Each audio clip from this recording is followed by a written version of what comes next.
मौलाना कारी मोहम्मद रफ़ीक खान के official YouTube channel को सब्सक्राइब करें और बेल के बटन को दबाएं ताकि हर वीडियो अब तक सबसे पहले पहुंच सके। अल्लाह पाक का लाख लाख शुक्र है कि उसने हमें ज़िंदगी में एक मरतबा फिर वो माह मुक़द्दस जिस माह मुबारक में अल्लाह ताला ने हिंदुस्तान के मुसलमानों पर फ़ज़ल फरमाया कि इस माह में 14 अगस्त 1947 में मुल्क पाकिस्तान वजूद में आया। अब सवाल यह है कि मुल्क पाकिस्तान वजूद में आया तो हमें क्या करना चाहिए? अल्लाह का शुक्र बजा लाना चाहिए।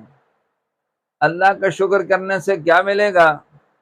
फरमाया लइन शकरतुम लअज़ीदन्नकुम, अगर तुम शुक्र करोगे मैं तुम्हारी नेमतें ज़्यादा कर दूंगा। तो अल्लाह का शुक्र अदा करना चाहिए ताकि अल्लाह करीम रब्बे जुल जलाल हम पर अपने फضل करम के दरवाजे खोले।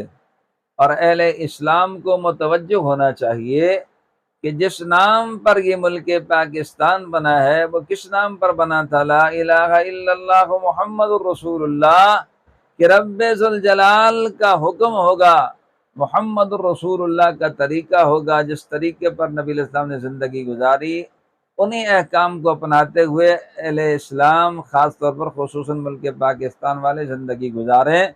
तो लिहाजा ये माह मुक़द्दस तकाज़ा करता है हमसे मुसलमान होने के नाते कि ईमान वालो उदखुलू फिस्सिल्म, सारे के सारे इस्लाम में दाखिल हो जाओ और शैतानी हरकत से बचो, वो तुम्हारा खुला दुश्मन है। तो अल्लाह ताला का लाख लाख शुक्र है कि उसने मैद अपने फजलो करम से हमें ये मुल्क पाकिस्तान अता फरमाया। और अल्लाह करीम का लाख लाख शुक्र अदा करना चाहिए। और खुशनसीब वो लोग हैं कि जिनके अकाबरीन ने कुर्बानियाँ दे के इस मुल्क पाकिस्तान की बका के लिए अपना सब कुछ लुटा दिया। और हम भी खुश नसीब हैं कि हमारे अकाबरीन ने मुल्क पाकिस्तान के लिए जदोजहद की ताकि इस्लामी हुकूमत नाफिज हो। अल्लाह का शुक्र बजा लाना चाहिए और उसकी रहमत का मुस्तहिक बनना चाहिए। उसकी रहमत हर वक्त हमें पुकार पुकार के कह रही है, हमारे अकाबरीन का खून पुकार पुकार के कह रहा है कि जिस मकसद के लिए इस मुल्क को हासिल किया गया है उस मकसद में आप कामयाबी कमरानी के लिए जदोजहद करें ताकि अल्लाह करीम का निज़ाम इस्लामी निज़ाम हुकूमत नाफिज हो जाए। दोस्तों और बुजुर्गों, आका नामदार सल्लल्लाहु अलैहि वसल्लम का ये सदका है, ये मुल्क मिला है। मगर जिस माशरे में खुशी और मसरत शादमानी का इजहार होता है, लेकिन आज आप देखें कि जिस खुशी के लिए, जिस आज़ादी के लिए ये मुल्क हासिल किया गया था, इस मुल्क में क्या हो रहा है? यहाँ पर लोगों पर गोलियां बरसाई जाती हैं, यहाँ बच्चों को यतीम किया जाता है, यहाँ औरतों को बेवा किया जाता है, यहाँ माओं से उनके जवान बेटे छीन लिए जाते हैं, यहाँ औरतों के सुहाग उजाड़ दिए जाते हैं। वहाँ खुशी और मसरत का क्या तस्वर हो सकता है? बहरहाल हम रब्बे करीम जल्लल्लाहु अलैहि के बंदे हैं, हमें अपनी बंदगी के तकाज़े पूरे करना चाहिए, शुक्र बजा लाना चाहिए और आलम इस्लाम को, मुसलमानों को तवज्जो करनी चाहिए कि ईमान वालों इस्लाम में पूरे दाखिल हो जाओ, शैतान की पैरवी न करो, इसलिए कि वो तुम्हारा खुला दुश्मन है। इसलिए कि हम जिस नाम पर जीते हैं, जिस नाम पर मरते हैं, ला इलाहा इल्लल्लाहु मुहम्मदुर रसूलुल्लाह, अल्लाह के सिवा कोई इबादत के लायक नहीं है, मुहम्मदुर रसूलुल्लाह अल्लाह के रसूल हैं।